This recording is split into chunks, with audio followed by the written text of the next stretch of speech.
Give them nothing, but take from them everything.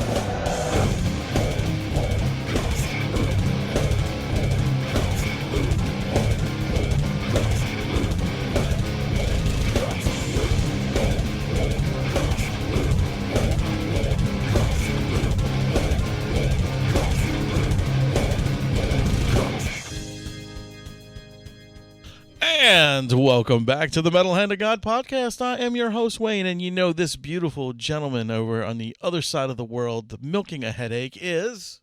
I am the Rum Guy. Yes! And I am drinking hair of the dog to get rid of that headache. And today we have a very special guest, Mr. Hex Wyndham.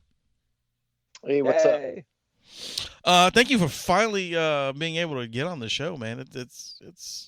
I've been wanting to get you on here for quite some time. Oh, sure. Well, I stay busy. You are. You are a busy dude. You do so much shit. Because we just found out so much more information about you. We did. Which explains the busyness. Yeah, exactly, man. Exactly. All right. So Hex is a musician from down here. He does all kind of great stuff.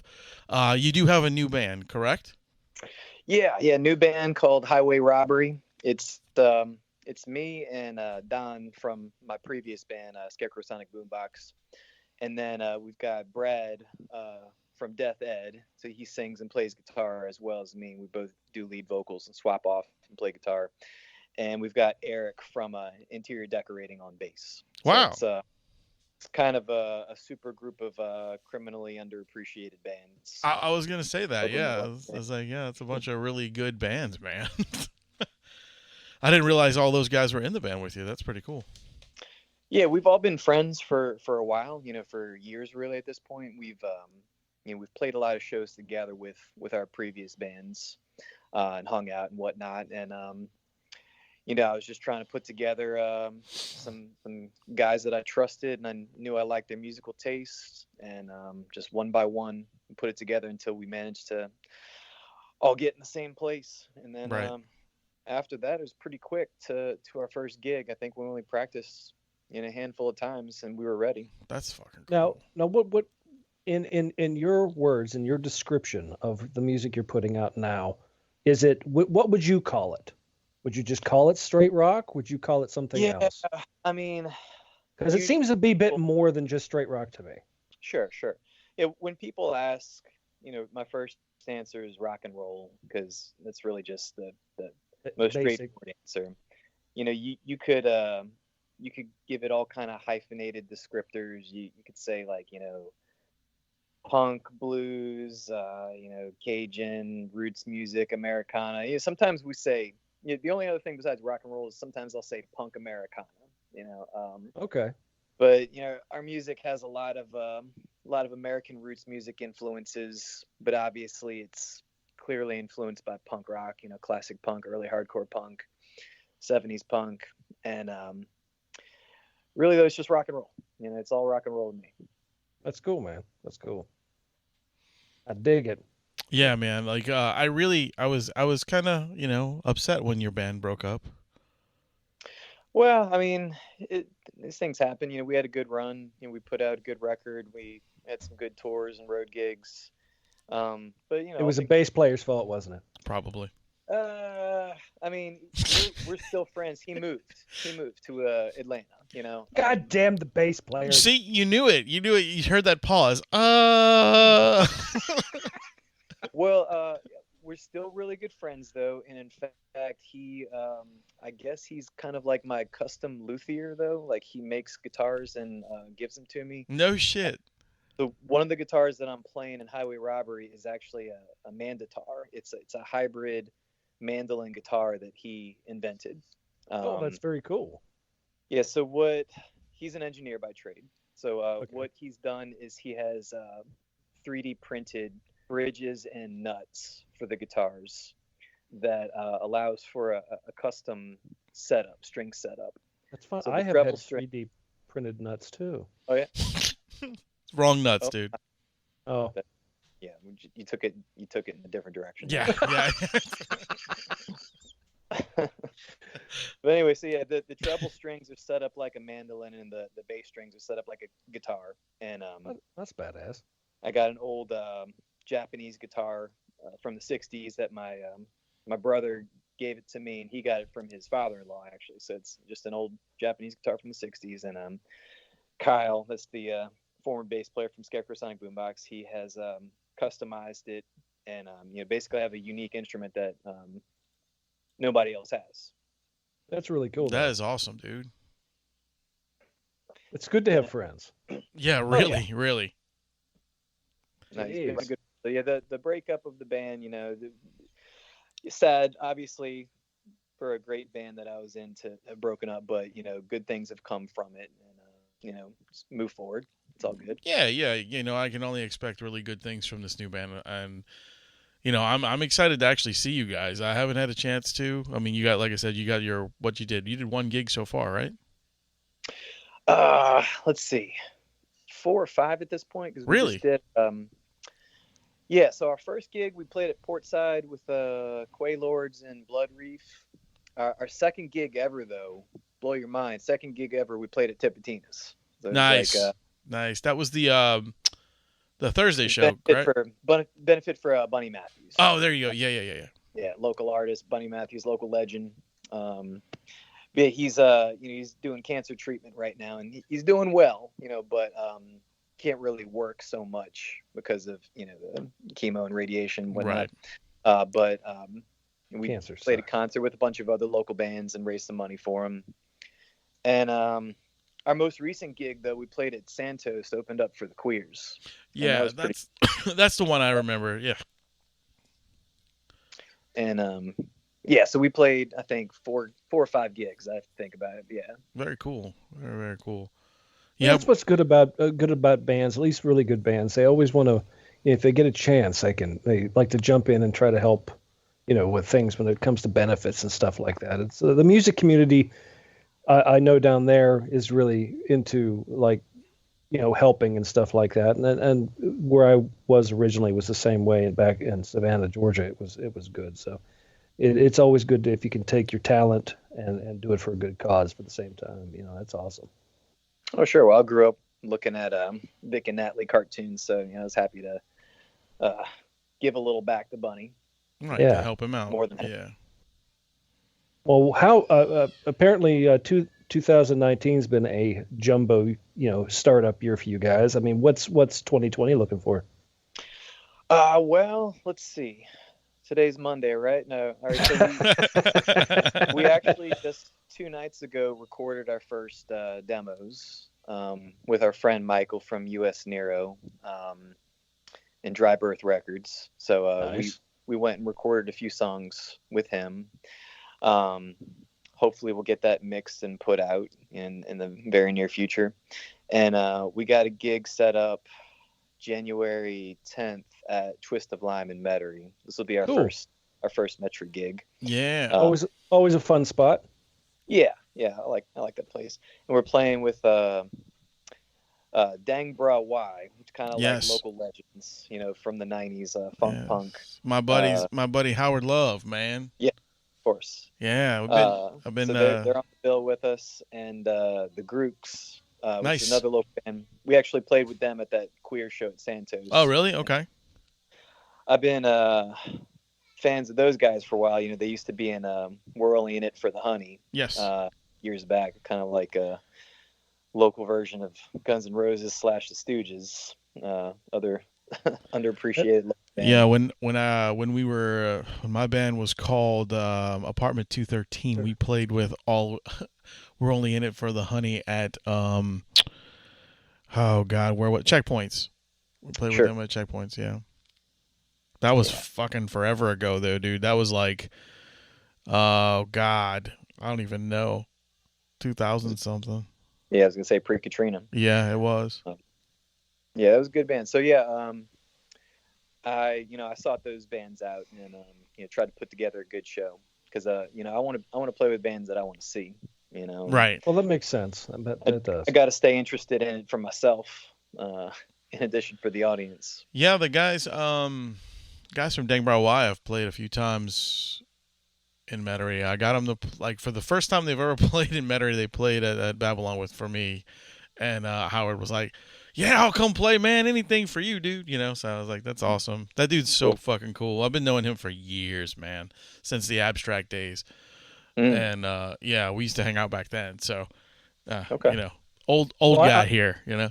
Well, I know Wayne's take on what it is, but I want to ask you. You're you know, you were in a great band. You've got this new band rolling, and you've been in presumably in the music scene for quite a while.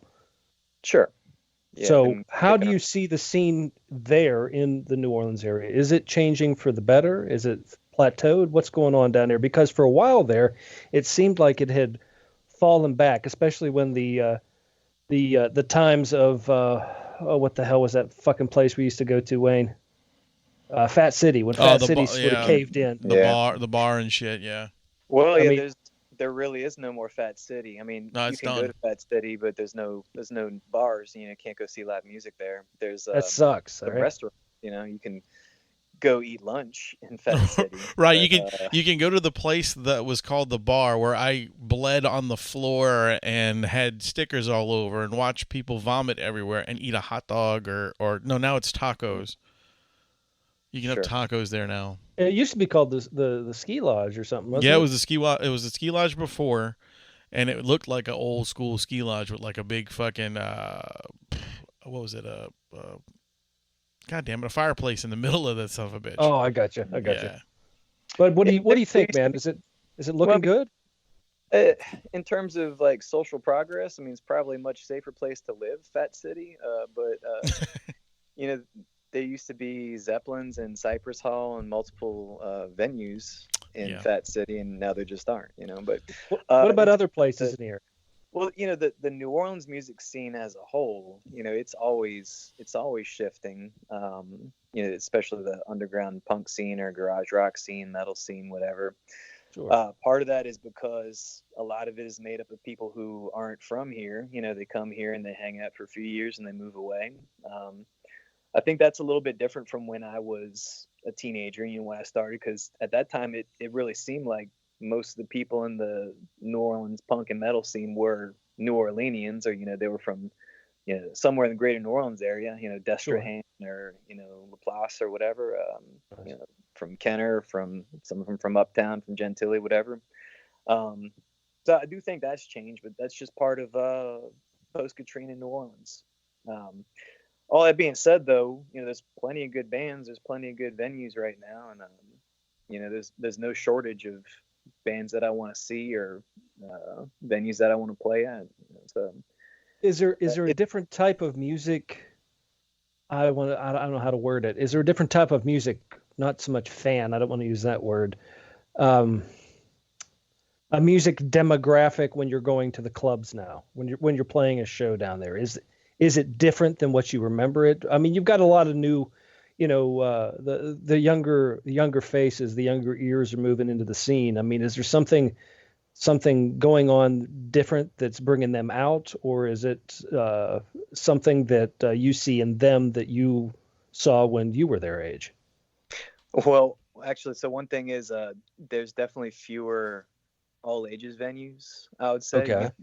There are situations where you could go see a free outdoor generator show at the skate park or, you know, somewhere else. So that exists, but there are definitely fewer all ages brick and mortar venues where you can go and see an all ages show. So I do think there's fewer teenagers going to shows. By far. It's more college kids, or it's college kids or people who are college age or older, you know. By far. That's one thing. And you know what? Be my honest opinion behind that is, I believe that actually hurts our scene. Sure. Because without those, you know, teenage kids that were, you know, like when I was coming up and we would go to the abs. Dude, I was fucking 14 years old, and my mom was dropping me off on Magazine Street in the fucking middle of the ghetto to go see Soylent Green or one of these bands that were just starting out. You know what I mean? Like. And it was an all ages venue, but it was, you know, it was in a shithole, but it was still But it grew our scene. Those people grew out of that, and we became other, bands and started doing more different things. And I still see people today that like Howard, that has been in the scene for 20 plus years. That's shit like that. Shit like that. I'm still friends with people that I met back then when I was 16, 17 years old. Billy Baxley from he's in A Hanging, he's in the Bills, he's in all those bands. So he's in everything. I met him back when I was 16, and we're still friends today. Or Izzy Grizzoli from High and from Dummy Dumpster. Nice. I met him around the same time too, and we're all still playing. Literally decades later, and I think a lot of the people who were involved in the scene back then really felt it. They took it to heart, and they're still at it. Yeah, so in a weird flip though, on like on the dark side of this conversation, when we're talking about less teenage faces out in the crowds because of the venues, in a way, as long as they're hearing the music or able, doesn't that create more of a, I don't know, isn't it I kind of visualize more of a, they still want to see the show even though they can't get into it. Right. It creates kind of a craving for it though, doesn't it? That you could actually, if there was a way of pumping the music to them to be able to, like, hey, we got an album out. I mean, they've got the pockets full of cash. They're out there buying the merch. They're out there, I was, right. when I was their age, I was fucking trying to get into every fucking show I could possibly think of. Same. I mean, any dirty way I could do it. I'm like, get in me, get in the back door. It was like, oh, you can't get in here, dude. It's like, here's a 50. Get me the fuck in. Okay. Just so I could say I was at that show. Yeah, I remember when Gigi Allen played here. Okay, he played here in God, I don't even remember the years, but I was only like 17 years old when he played here, and like 73, I think, wasn't it? Fuck off! It wasn't that long ago, you fucking asshole. I was born in 75, you dick.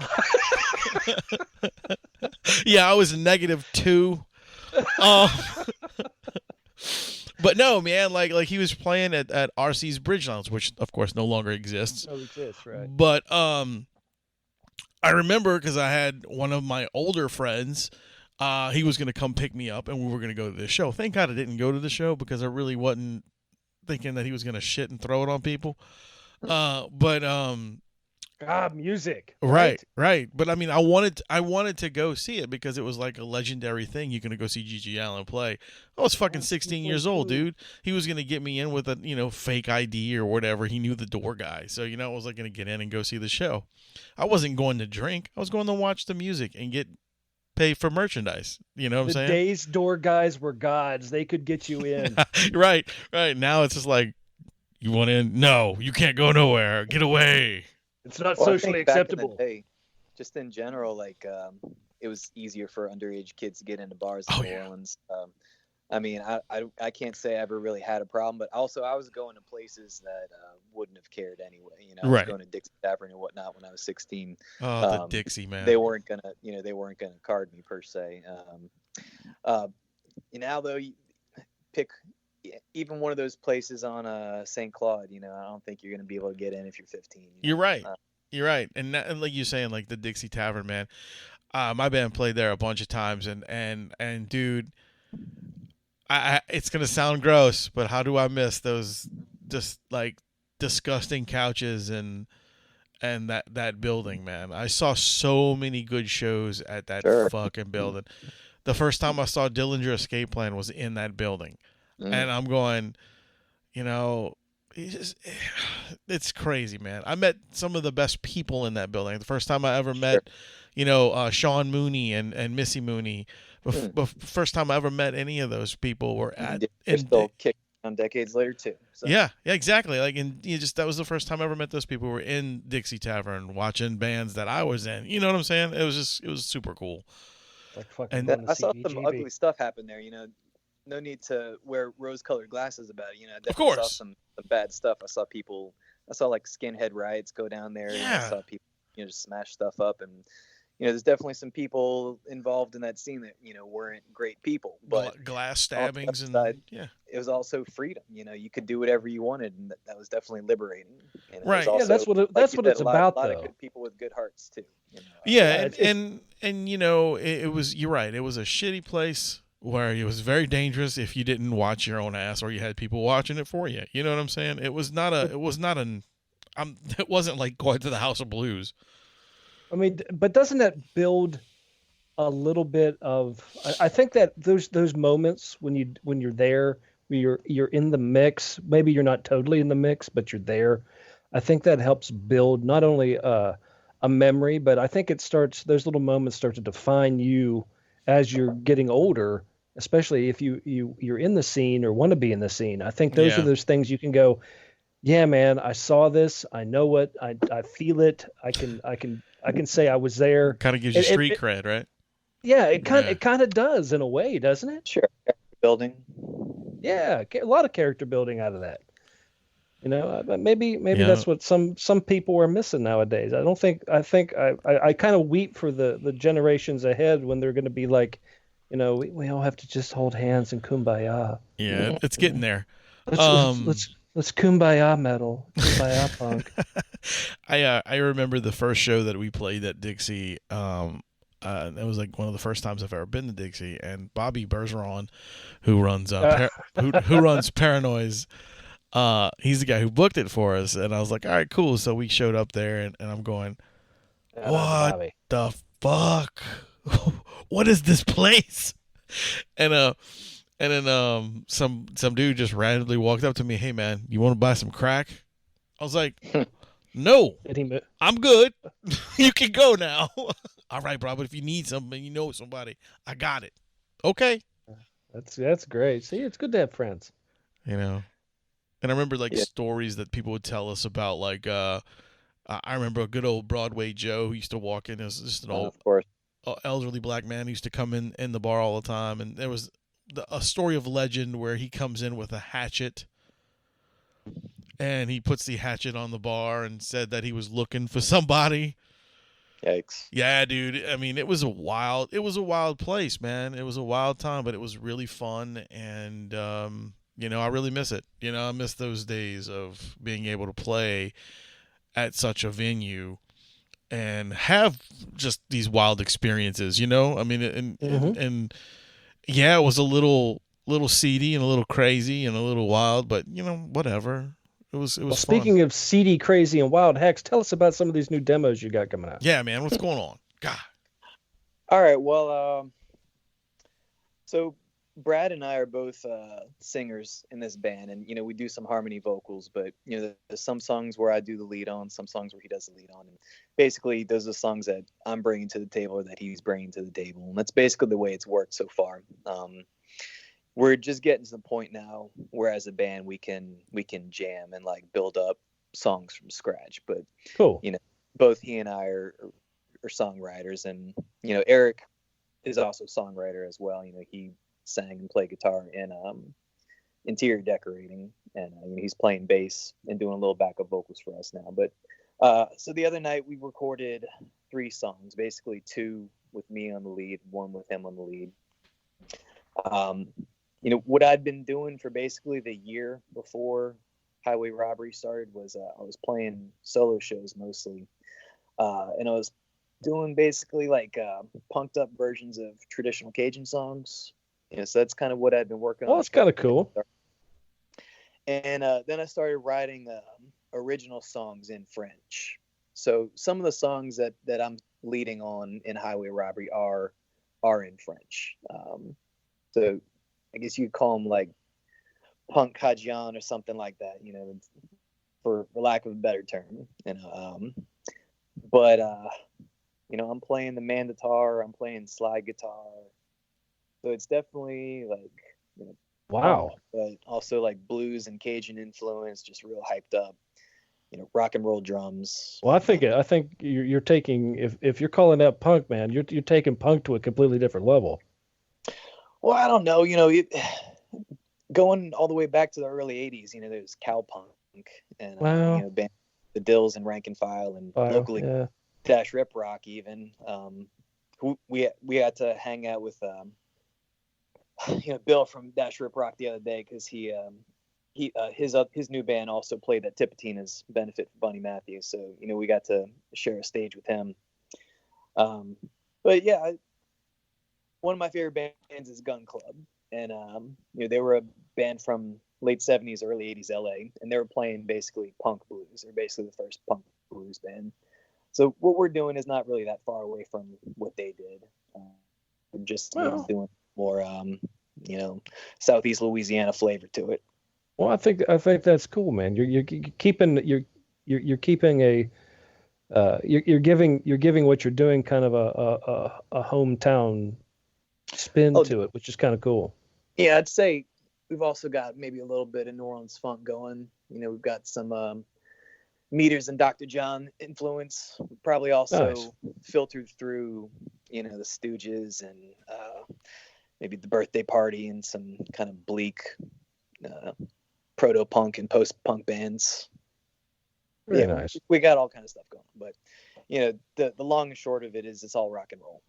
That's so cool, man. And when you said going back to what you said when you started saying you've reached the point in the band where you're able to sit down and jam, that's a great place to be. After everybody really starts to get, they're gelling pretty well. Everybody's getting comfortable with everything. Yeah. And you can actually just sit down and just start writing. That's a good place to be, especially coming into a brand new year with, the year's basically your oyster at this point. So you can pretty much go where you want to with it. Yeah, well, we started the whole band pretty quickly. And it's just like, let's do these songs and just learn them, bang them out, and play. I think our first set we might have done 8 songs. Our first show ever. I think we only did 8 songs. That's pretty good. What's the average length of your song? Just curious. I'm just throwing this out as a weird question. In terms of like time? Time-wise, yeah. 3 minutes ish. Some of them might be like more longer than that. Yeah, you're not throwing out any like Inagata Davidas or epic ballads. No, thus far they're all pretty short and punchy. Oh, there you go. That's always good too. Again, another name I used to dance under. Short and punchy, or short and pudgy. Oh, maybe that was it. That was the one. Yeah, I remember that one. And coming to the stage is Mr. Short and Pudgy. Yeah. So, man, I know you got this show coming up at Twist. Why don't you tell everybody a little more about it and promote it so you can definitely get some more people out there. Sure. Well, it's Friday, January 10th at Twist of Lime in Metairie, at the little pocket of rock and roll bars in Metairie. There's 2 of them. Just 2. Yeah, it's us, Highway Robbery, and Dang Bra Y, New Orleans classic punk funk band from the 90s, reborn in the 21st century. And then the Grooks, who we played with, I guess that was just a couple of weeks ago, really. But I'd seen them before that. And now they got, since last time I had seen them, they picked up a new bass player. Yeah. It's that dude. That dude, Jorge, who was in The Void, who is just a bitchin' bass player. He's so good. Jorge is the man, dude. I've been knowing that dude for like 30 years. We used to call him Shorts George because the man never wears long pants. But he is an incredible musician and a really, really good dude. Like I said, I'm happy I was able to call that dude my friend for so long because he's such an awesome guy. And he's a great musician. He's definitely a sweetheart. And I'd seen him play before. And he definitely adds a cool dimension to the Grooks. Just really great bass playing. Like it's almost like lead bass. That's awesome. And then they're a power trio, so definitely it comes through a lot. But yeah, that's good. That's good. They're a super solid band now. We've only done a handful of shows so far, and be banging out a few new songs. Well, that's something to keep definitely an ear and an eye out for. Yes. So guys, very cool. go see this show. I promise you guys won't be disappointed. Like I know all these bands, and I know Hex and his musical talents, and the other guys as well, and you know, I only they're wish all I could be fucking down there great. to go to the show. I wish you 'cause could it go to some sounds- shows too. You fuck. I really do. I mean, I'm up here in Carolina world. You know, it's a completely different scene up here. But I mean, it would so fit perfectly because this scene up here is just craving music. I mean, anything goes up here. It's very, very cool. So Yeah, you know, I like to think that another reason I say rock and roll is I do think that highway robbery could, you know, I think we could appeal to anybody, you know, because we got this this folk music, this roots music thing going on. We're Yeah. also just, you know, super upbeat, and we can be as loud as we want to be. I think that people get into it. You know, I'd be happy to take the show on the road, go up to the Carolinas. well, when the time's ready, let me know, bro, because we got some places up here I think you'd be great for. Yeah, when Scarecrow Sonic Boombox, we went up to, I guess it was Asheville, huh? This place, Okay. The Cave, supposedly Oh yeah, had been one of the longest operating rock bars, I think, at least since the '60s. That was a cool place. that's a cool place. There's I'm close to Wilmington, North Carolina, so it's a big college town. A lot of cool venues. I mean, there's venues opening constantly up here. I mean, if as fast as breweries are popping up, there's new music venues popping up. So it's very, very cool. I think we got, oh man, you drive down Chapatulas these days, you can't even count the breweries on one hand. Yeah, it's true, man. It's crazy. Like they just keep popping up.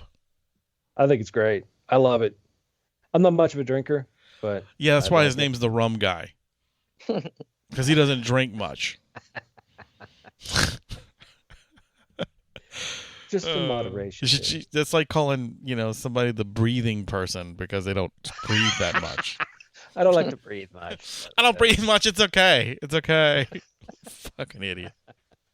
So, dude, holidays. How you ending the year with the holidays coming up? Oh, Just personally on a personally thing, Yeah, most of my family is here in New Orleans, in the greater New Orleans area, so we're all gonna get together. That's cool. We're gonna have some people over to my house tomorrow. One side of the family, and then we're gonna go over to another side of the family over in West End. Nice. Christmas Day, and That'll be cool. And just gonna hang out. No, you got any weird uncles? Nothing like that. I mean, define weird. I got a lot of uncles actually, but Okay.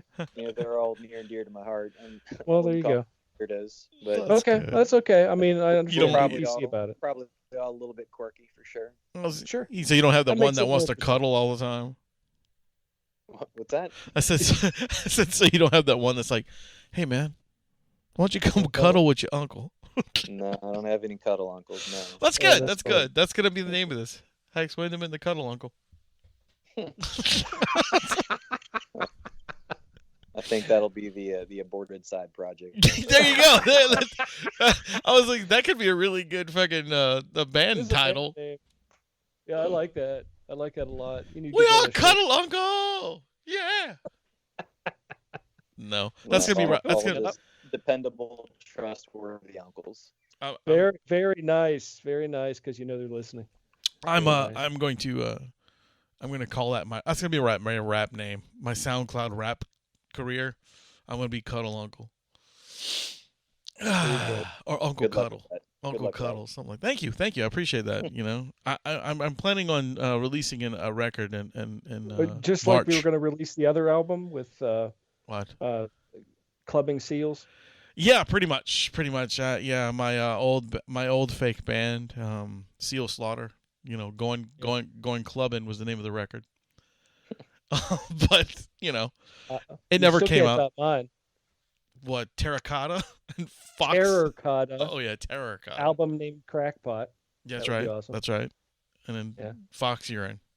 Fox Urine. That just says it all right there. Well, Hex, I know you got to run, man. Like I said, dude, I appreciate you coming on the show. We got to do this again. Anything else you want to plug, man? Send these people out so you can get some. Go check out your stuff. .coms. Yeah.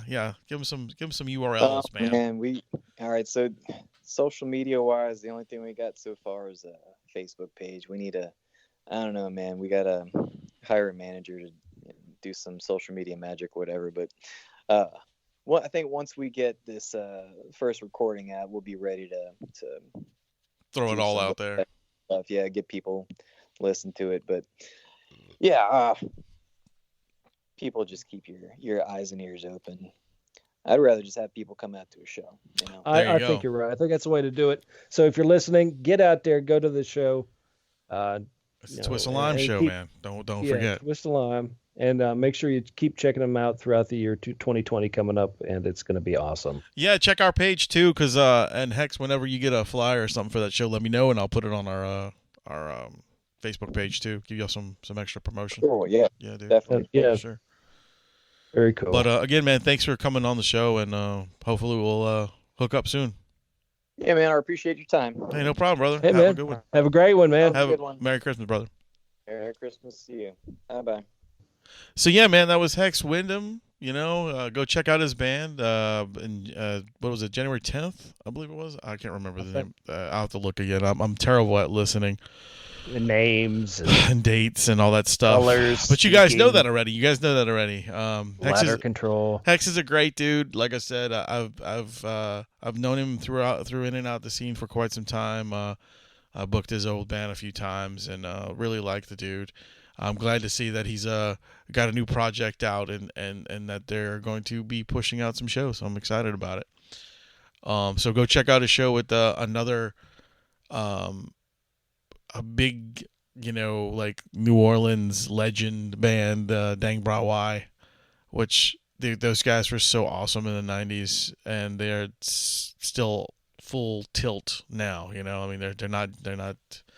They're older. They're not slowing down. Nah, they're older, but they still fucking go crazy. So it's cool. That's it's awesome. good. It's good to see those guys come out. And the Grooks is awesome too. But yeah, so that's our show for the day, I believe.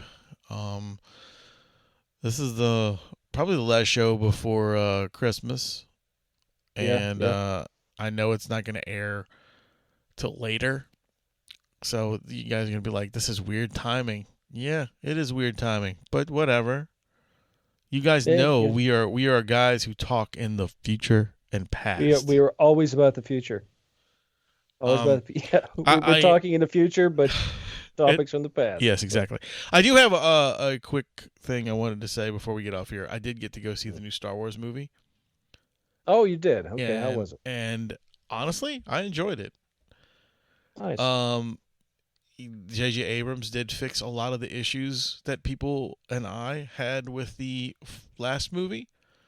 Of course, he couldn't fix all of them because, that was not his job to go back and fix everything. You know what I mean? But he did. He did it well. He did a lot of work, and the movie was very enjoyable, and it was fun. So, cool. And it was sad to see it end because you knew that was the last one of that story. But if they decide to continue something, any of that stuff, I like where it stopped. You know what I'm saying? Like, okay. I like where it ended and how it left kind of if we want to do something else, we still have the opportunity. You know what I mean? I think, they're doing all these movies Star Wars wise with it comes to like, they did Solo, Han Solo movie. They're doing the, all these other movies. I think they just need to do the Jar Jar movie. And on that note, I will never speak to Rum again, because Jar Jar's terrible. Jar Jar's the best. I think this should be Jar Jar versus the Ewoks. Jar Jar the Ewoks. I would love that. Who is the worst Star Wars character of all time? The Ewoks made Star Wars. Well, you know what? We actually have a new worst character of all time. Who? The Porg. The porter. Porg. Does he take your luggage? Porg. The Porgs. Oh. The little fucking fuzzy bird thing on the island that Chewie eats. Oh, okay. Well, yeah. Well, they're food. They're fodder. No, I know, but like it was like a huge thing. Like people were going absolutely crazy over the porgs, and I'm going, it's the fucking Ewoks all over again. And then Ewoks are awesome. Ewoks are fucking terrible. They are the best characters ever. No joke. If it wasn't for Ewoks, Star Wars would have ended back in 1987. Wrong. So right. And if you really want to celebrate this Hollywood season, Because it did. You will watch the Ewok Christmas thing. No, there was no Ewok Christmas thing. Yes, it was. The cartoon, Ewok Christmas. Oh, yeah, the cartoons. You know, if you want a really good Christmas, look up the Star Wars Christmas special. Or just Return to Endor. Yeah, that's pretty good too. I actually own those on DVD, by the way, like the Ewok Adventure and what I think is it Return to Endor is the name of the other one? Yeah, it's Return to Endor. 'Cause there's two of them. I know there's two. Return to Endor again. One more time for everybody. It was so good the first time we had to do it again. They actually return it. Spoiler: they return to Endor in the movie. Oh, returned once again. So that's 3 times. We keep coming back. It's a timeshare on Endor. But is Endor indoor? No, it's all outdoor. Why is it named Indoor? That's so fucked up. It's indoor outdoor carpet. There ain't no indoors in that motherfucker. It's all out. It's all trees. It's all straight trees. grass with pictures of Ewok on it. It's indoor outdoor carpet. It's trees and fuzzy bears. I don't understand. And they don't tell jokes. No, but they dance great. They break dance and shit. It's so terrible. It's so It's bad. awesome. So bad. They're good, man. They're making fun of Teddy Ruxpin in the day. Teddy Ruxpin. Oh God. Eat pop. You don't know So there we have it. how. What a way to end an amazing musical interview Dun, with dun. Ewoks. With Ewoks, man. Ewoks. Anyway, I guess we'll talk to you guys later. And thank you guys for listening. I was your host, Wayne. And I was the Rum Guy. Yes, he was. I was. Oh, yeah. Yeah. And remember Smooth. to Remember. keep it metal. Yeah.